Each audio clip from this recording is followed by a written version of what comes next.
Welcome back to Sunday, Super Bowl Sunday. I got to be honest, I don't know who decided that this was a good idea to do a Q&A on Super Bowl Sunday, but thank you to my producer and thank you to my scheduler for making sure that this was on the calendar. Thank you. But more importantly, thank you to the folks who asked questions, the people who sent me emails going, hey, dum-dum, you do realize it's Super Bowl Sunday. And yeah, I do now. But thank you for chiming in. Thank you for tuning in. I'm going to make this real quick for those who want to get back to the game. And those who don't, sorry, going to be kind of abbreviated. I got a couple of emails from folks talking about the economy. And I got one story from CBS News a couple of times from folks that I thought it was kind of one of these moments where you go, yeah, it's everything we've always known all wrapped up into one story. And they pointed out that there's this study that's been done by really smart people, the London School of Economics and, the highbrow folks. They now believe that 50 years of trickle-down supply-side voodoo Reaganomics was a failure.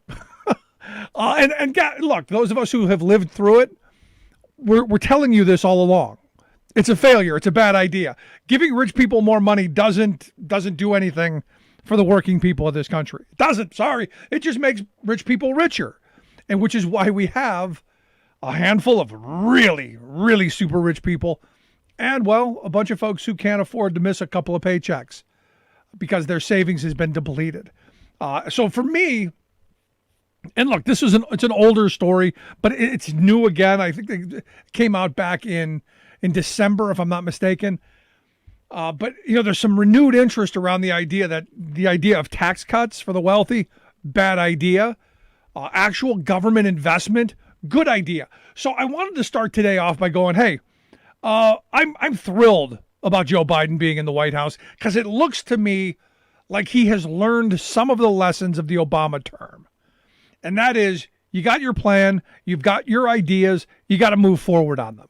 And you got to get stuff done. That's been my mantra for years. Put all the nonsense aside. We got to get something done. And the same thing I said about conservatives. Look, if your ideas are better, if your economic plans are better, show them to me. Because here's the thing. What we've been told my entire working life is that if I give the boss all he wants, we slash his taxes, we slash his regulations, we break up unions and lower my wages and my health care benefits and my retirement security. If we do those things, he's going to take care of us. He's going to ensure that we have jobs. That the benevolent employer, that there's no such thing as class war, Rick. You keep talking about class warfare. There are no classes. I think the pandemic has shown us there are. And as Warren Buffett said, there's class warfare and my class is winning, but we shouldn't be. Because the old reality is we've outprocreated the rich. There are more of us. If we voted sanely, if we voted rationally, if we voted for things that really mattered, we wouldn't be in a 50-year slide of massive redistribution of wealth. In fact, the Rand Corporation came out with a study a couple months ago that said we're about $45 trillion in the hole as a working class. You want to talk massive redistribution of wealth? I'm sorry, I got that wrong. It's not 45 trillion. It's 90 trillion. It's 45 years of redistributive policies from working people to rich people at about $2 trillion a year. So the working class of this country has lost out on about 90, almost $100 trillion in wealth that has been divvied up by the very well-to-do. And what we've been focused on for way too long is worrying about the welfare mother who got $8 more in her food stamps this month, and not so much about the billionaires who are just reaping untold, unimaginable fortunes at this moment.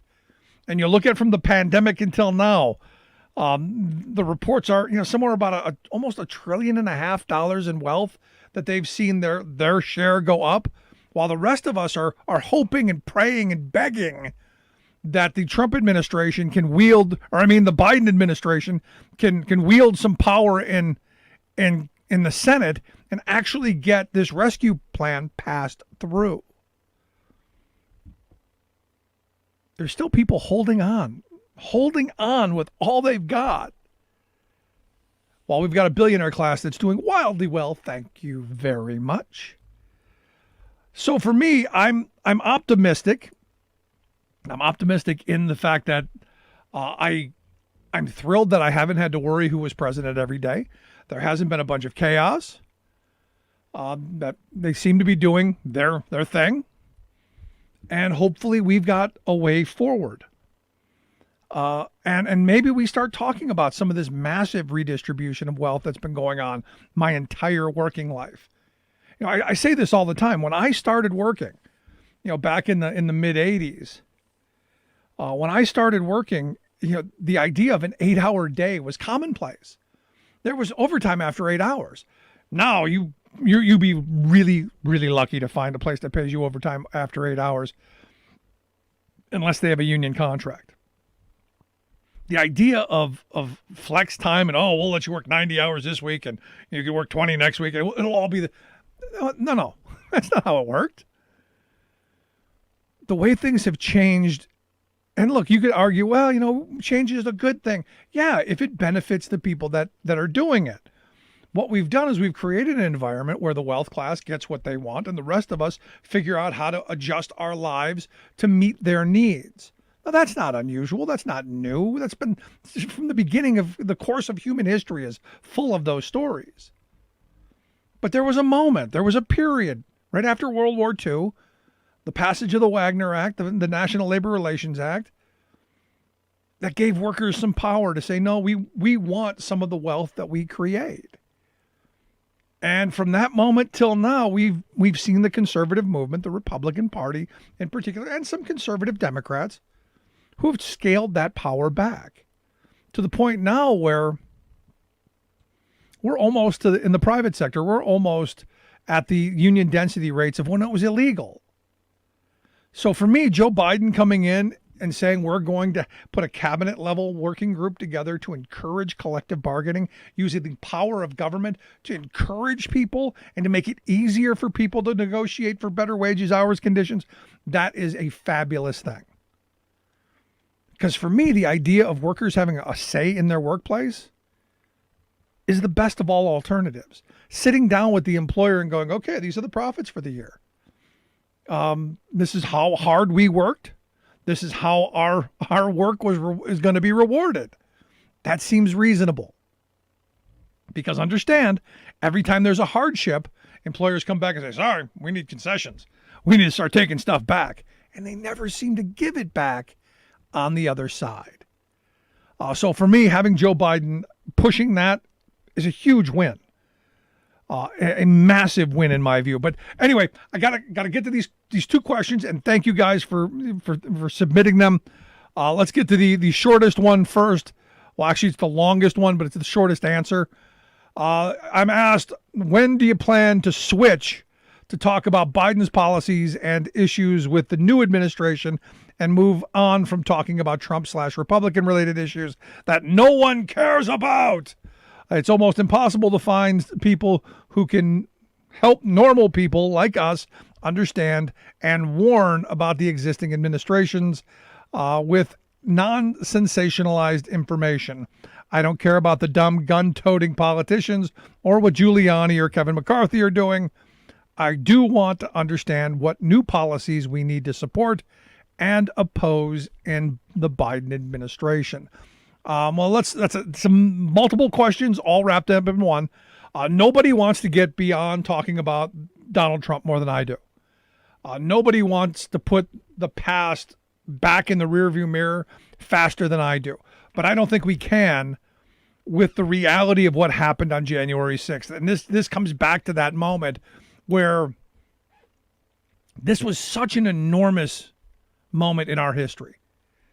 This was such because I'll tell you, I was really, on January 5th, I was really looking forward to never saying the T word again.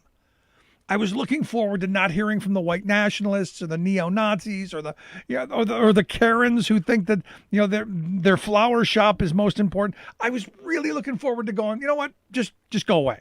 Your fives were ignoring you. Then January 6th happened, and it's a whole new world. This is the post-January 6th world where we do need to get to the bottom of who was behind this. People need to be held accountable. And not just the people who were running through the halls and defecating on the floor and breaking the windows and urinating on Nancy Pelosi's desks. They need to be held accountable, yes, but all the people who pushed it, all the people who made the slick little propaganda videos that they played, and all of the messaging that went in, and all the billionaire money that funneled into this stuff. We need to break this stuff up, and for good. We cannot have a fascist movement in this country. Because understand, they're not going away until they're fully outed, fully brought into the sunlight, exposed, and ultimately sanitized. So when you say no one cares, I don't agree. Accountability has to happen. Justice has to happen. And as I've said, nobody wants to see this part of our history go faster into the rearview mirror than I do, but it still has to happen. So there's that. Now, I empathize. All of the oxygen is around going after the crazy Q woman, who I think going after and stripping her of her committees was a stupid idea. I think it was just a waste of time, sucked oxygen out of the room. We should have been focusing on that rescue package and how not one Republican supported that rescue package. That's where the message should have been, not going after some Q cuckoo who wasn't going to do anything anyway. Martyring her helps nobody except her. So for me, that was a wasted couple of days. And it is what it is. We'll see the fallout from that in the near future. Now the dumb gun-toting woman, don't really care much about her either. I find her, mildly entertaining, and it's going to be interesting to watch her fall. And look, and the Republicans are going to have to eat her. They're going to have to do something with her, or she's going to continue to tear them down like the albatross that she is. Now, as far as the policies that Biden's moving forward on, I'm fully supportive of a big, chunky rescue package. Giant. I think we need a boost. I think we need something to keep people in their homes, to pay landlords, to keep the system from collapsing. Because understand, if we're not kicking people out of their homes, which we're not doing during the pandemic, hopefully, I know it's happening a lot all over the place, but not in the rates that we saw in 2009 and 2010. But we keep people in their homes. We make sure that the rent is paid for the landlord so they can pay the banks and so on. So the whole house of cards doesn't come crumbling down. That's the reason that we need to have government intervention. We need people to be able to keep food on the table, make sure that the roof is over the kids' heads so they can keep the internet on, so they can go to school and we can get through this pandemic.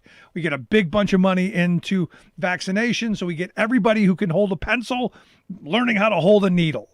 And we start injecting people with the vaccine until we get through this. Highly supportive of that.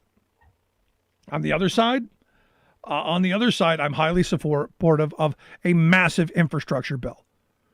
I don't want to get into all of the nonsense on the sides, all of the distracting issues. I want to stick to the meat and potatoes of our economy. Keeping people in their home, getting people back to work, growing our ability to prosper from that work. That's simple. I have very little interest for anything else. So for me, the total focus is how do we keep people safe during this moment? And then how do we recover? How do we get people back to work? How do we use this moment, this opportunity of virtually zero interest loans to be able to build a 21st century economy and energy and technology and transportation and all of it? We can if we have the will. And understand, I believe that Mitch McConnell is going to operate a master's class in how to gridlock, obstruct, delay, hold up progress, frustrate policy. He's going to do that. He's already said he's going to do that. We're going to have, vote-a-ramas on nonsensical amendments until the cows come home, like they did on the rescue package. They finally passed the rescue package at 5:30 in the morning. 5:30 in the morning. They're up all night because McConnell had, every amendment you could imagine so that they could get people on the record. Not something that the Republicans do masterfully. Give them credit for it. Democrats, not so much. But for me, the fact that the Democrats moved it, and it's now in 25 different committees being written as a bill, and they're probably going to have to move it through budget reconciliation, tells me by mid-March, we're going to get a giant jolt to our economy of money getting out into people's pockets, hopefully picking up on some of their bills and being able to get this economy moving for the summer. And then we work on a massive infrastructure bill. So over the summer, all those people whose jobs are never coming back, we get trained to be construction workers and give them shovels and whatever. For me, that's the way forward. For me, the economic policies thus far, I'm thrilled with. Little concerned with some of the immigration stuff. Congress again has continually dropped the ball on addressing our immigration policies. I'm worried that by having a much more welcoming opportunity for folks, you're going to see a massive flood of people. That's going to be a problem. And that's a problem of having closed borders all those years where you weren't addressing this need. And again, this is another failure of not just Republican administrations, of not just Donald Trump, but of the Obama administration and of the Bush administration and of the Clinton administration. The reality is, and the H.W. Bush, you go back to Reagan. Reagan gave amnesty to 3 million undocumented workers. We're now back into that, and they did nothing to fix that problem, which is the weird part. So we've got work to do. So if I had to say there's something that's a little concerning to me, it's the immigration policy, because I don't know we get anything through Congress, and we're still stuck with enforcing what tattered laws that we have at this moment. So there is that. I hope that answers the question, but understand, nobody more wanting to get past the Trump era than I am. And finally, the second question that folks threw out, could you talk a bit about the foreign policy speech that Biden gave? Do you have any concerns for the U.S. labor because the policies he is talking about? He gave a great foreign policy speech. I thought it was firm. I thought it was coherent. And I thought it was, what we need. America's back. Diplomacy is back. He addressed China. He addressed Russia. He addressed our position in the world, saying that, look, we're gonna re-grab the reins. Understand that Trump, I think one of the biggest failures of the Trump administration was his failure to grasp how much leadership the U.S. had before he took power. How much the rest of the world looks to us for leadership. Now, we can argue whether that's right or wrong, good or bad. It is. And I'm not a globalist. I'm not someone who thinks we should be going around the world solving all the world's problems. But we are in a moment where there are only a couple of people that are going to do that. And you have to ask yourself, who do we want it to be? What we saw during the Trump years is the U.S. basically completely stopped international diplomacy, basically stopped dealing with any problems around the globe. And you could go, well, that's a good thing. And we can argue whether that's good or bad. But in that void, you've now seen a much more muscular China. China has stepped into all of those places with huge amounts of money, obviously that came from us, and filled that void and have made those places basically subservient to them. So the question then becomes, and this goes back to the Cold War between the U.S. and the Soviet Union. Which reality do you want? Because, power only gives the other power. So is it our vision of life and of democracy and of opportunity, or is it the Chinese vision of state control and state ownership and and no privacy rights and all of the stuff that are no human rights. Is that the vision? Because understand, somebody's got to do it. And I hate it. I hate that it's like that. But it is what it is. So if you leave a hole, you leave a vacuum, someone is going to fill it. So by having Joe Biden come out and take a fairly, firm position, stating, going at looking at China's growing global ambitions, and Russia, who are determined to damage and disrupt our democracy, I think is a huge thing. In fact, the one quote that he said, "We'll confront China's economic abuses, counter its aggressive, coercive action to push back on China's attack on human rights, intellectual property, and global governance." Basically, we're rejoining the rest of the world and we're picking up the reins to lead with a vision of our values. And I know we don't talk a lot about our values. I know a lot of people want our values to be chest thumping and finger waving and all of that. But our values do come back to that if you work hard, you play by the rules, you get ahead. That we encourage people to try new things and be bold and not in a way that we're basically giving you the finger. But that we're the exceptional country that we once were.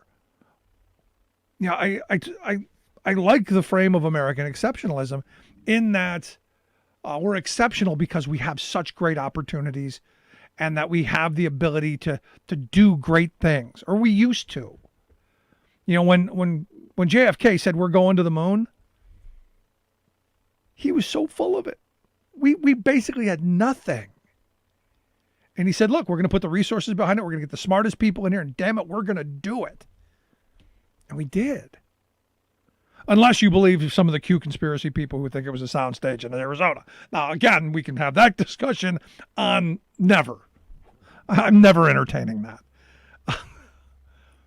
But for me right now, I'm happy with his policies. I'm happy with the foreign policy speech. It does tell me that we're going to have actual leadership on the international community. And maybe we're going to get back to doing some of the things we did pre-Tea Party. I remember, all the Tea Party people were whining and screaming and complaining about how much money we spend on foreign aid, which is about it's either a half of a percent or 1% of our GDP. And you go, I'm pretty sure it was just a 0.5%.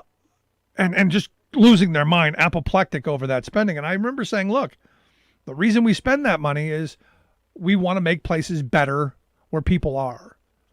We don't want people traipsing halfway across the globe to come to our doors and have nowhere to go and then have to deal with mass refugee crises. The reality is we're in the situation that we're in because we've allowed global capitalists to basically destroy the rest of the world as they suck out every bit of profit they can out of every community. And it's now coming home to roost. When these global industrialists saw third world countries, it wasn't, hey, how can we make them better? It's, hey, how can we exploit them? And I have actually had conservatives tell me, well, Rick, those people, their lives are much better off because they've got the sweatshops. They've got sweatshops, so they're working 16 hours a day, but they're happy to do it. No, they're not. Had we done something smarter, had we invested better, instead of trying to figure out how to exploit them, maybe we wouldn't be having the problems we're having now. I've met people who have come to this country, walked 1,000 miles to get here. And none of them wanted to leave their home. They did so because most of them didn't have a choice. And when you hear some of these horror stories of how some of these tin pot dictators were doing some of the most horrible, brutal things, I'll be honest with you. If I'm on the southern end of the border and I'm looking in my kids' eyes and they're hungry, I'm walking my behind right to the border. In fact, I'm running. So we've got a lot to do in this period. We've got a lot of work. We've got a lot of things that have to be accomplished. I'll tell you, I'm hoping Joe Biden sticks to his plan. I'm hoping he continues to move us in the right direction, and I'm hopeful. And I'm usually not. Anybody who knows me knows I'm the eternal realist.